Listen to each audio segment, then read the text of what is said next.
என் தாய்மார்களே, நீ பெண் குழந்தையை பெற்றுவிட்டால் அதற்கு திருமணம் நடத்த வேண்டி நீ கஷ்டப்பட்டால் நீ கஷ்டப்படாதே தாத்தா, நான் இருக்கிறேன் வா. திருமண உதவி திட்டம் ரூபாய் 30,000. திருமணம் முடிந்ததா? அந்த இளம் ஜோடி ஆக்கி சாப்பிட அரிசி இல்லையா? கவலைப்படாதே தாத்தா, நான் இருக்கிறேன் வா. 1 ரூபாய்க்கு 1 கிலோ அரிசி தருகிறேன். அந்த அரிசியை ஆக்கி சாப்பிட கேஸ் அடுப்பும் இல்லையா? கவலைப்படாதே தாத்தா, நான் இருக்கிறேன் வா. கேஸ் அடுப்பும் இலவசமாய் தருகிறேன். ஆக்கி சாப்பிட்ட இளஞ்சோடிக்கு பொழுது போகவில்லையா? கவலைப்படாதே தாத்தா, நான் இருக்கிறேன் வா. இலவசமாய் வண்ண தொலைக்காட்சி பெட்டி தருகிறேன். சந்தோஷமாக பார்த்தார்களா, வாழ்ந்தார்களா? மணமகளை கர்ப்பமாக்கி விட்டானா? 7 மாதம் ஆகி போனதா? அவளுக்கு சத்தான உணவு வாங்கி கொடுக்க கணவனிடம் காசு இல்லையா? கவலைப்படாதே தாத்தா, நான் இருக்கிறேன் வா.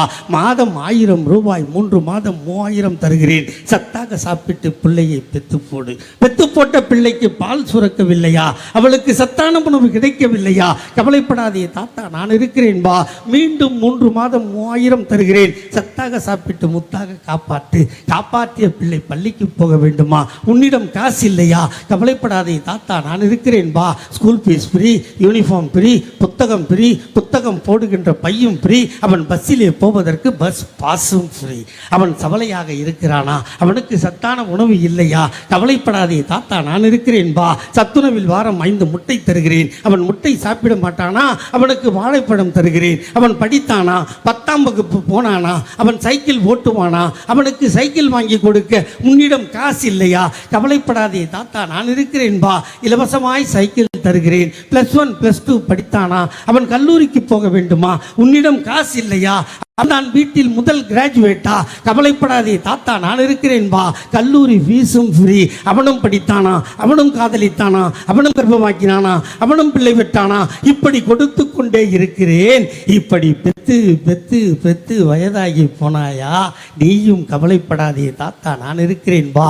மாதம் 750 ரூபாய் பென்ஷன் தருகிறேன். 58 வயது ஆகி போனதா? இலவசமாய் பஸ் பாஸ் தருகிறேன். பேரனை பார், பேத்தியை பார், சந்தோஷமாக வாழு. காலம் கெட்டு போனதா? நீ சிக்காகி போனாயா? ஆஸ்பத்திரிக்கு போக ஆட்டோவிற்கு பணம் இல்லையா? கவலைப்படாதே தாத்தா, நான் விட்ட 108 ஆம்புலன்ஸை கூப்பிடு. இலவசமாய் ஆஸ்பத்திரிக்கு போ. வைத்தியன் பணம் கேட்கிறானா? உன்னிடம் காசு இல்லையா?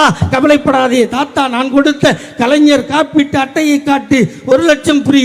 வைத்தியம் பார், வீட்டுக்கு வா. காலம் கெட்டு போனதா? நீ செத்து போனாயா? உன் பிணத்தை தூக்க 4 பேர் இல்லையா? தன்மானம் தடுக்கிறதா? தாத்தா, நான் போட்ட சட்டம் மார்ச்சரி வேணும் ஃப்ரீ. பார்த்தாயா? அழுதாயா? கொசு வைக்கிறதா? ஈ கடிக்கிறதா? கவலைப்படாதே தாத்தா, நான் போட்ட சட்டம் மார்ச்சரி ஃப்ரீசர் பாக்ஸும் ஃப்ரீ. பார்த்தாயா? அழுதாயா? சுடுகாடு போனாயா? கொளுத்த வேண்டுமா? புதைக்க வேண்டுமா? தாத்தா, நான் போட்ட சட்டம் கொளுத்துவதும் ஃப்ரீ, புதைப்பதும் ஃப்ரீ. வீட்டுக்கு வந்தாயா? டெத் சர்டிபிகேட் வேண்டுமா? தாத்தா, நான் போட்ட சட்டம் டெத் சர்டிபிகேட்டும் ஃப்ரீ, பர்த் சர்டிபிகேட்டும் ஃப்ரீ. இப்படி கருவறை முதல் கல்லறை வரை இலவசங்களை வாரி வழங்கிய இந்தியாவில் ஒரே முதல்வர் எங்கள் தாத்தா டாக்டர் கலைஞர். சொல்றதுக்கே மூச்சு வாங்குது. என் தாத்தா எவ்வளோ கஷ்டப்பட்டு செஞ்சிருப்பான்டா. அதோட விட்டாரா? இல்லை. அதோ போகிறான் நொண்டி, அதோ போகிறான் ஒத்தக்கண்ணை, அதோ போகிறான் டபுக்கு. சொன்னமா இல்லையா? பெற்றவங்களுக்கு எவ்வளோ மனசு நொந்திருக்கும். அவனெல்லாம் கூப்பிட்டு எங்கள் தாத்தா கலைஞர் சொன்னார், நீ நொண்டி இல்லைடா, நீ டபுக்கு இல்லைடா, நீ ஒத்தக்கண்ணா இல்லைடா. ஒரு திறமை போனால் உன்னிடம் இன்னொரு திறமை இருக்கிறது. ஆகவே இன்று முதல் நீ மாற்றுத்திறனாளி என்று சொல்லி அவனுக்கும் நலவாரியம் தந்தார். அதோ போகிறான் பொட்ட, அதோ போகிறான் 9. சொல்லி சொல்லி சிரிச்சமா இல்லையா? அவனை பெற்றவனும் கைவிட்டான், மற்றவனும் கைவிட்டான். எங்கள் தாத்தா கலைஞர் கைவிடவில்லை. நீ பொட்டை இல்லடா, நீ 9 இல்லடா, உனக்கும் ஒரு அழகான பெயர் வைக்கிறேன். இன்று முதல் நீ திருநங்கைகள் என்று சொல்லி அவனுக்கும் நலவாரியம் தந்தார்.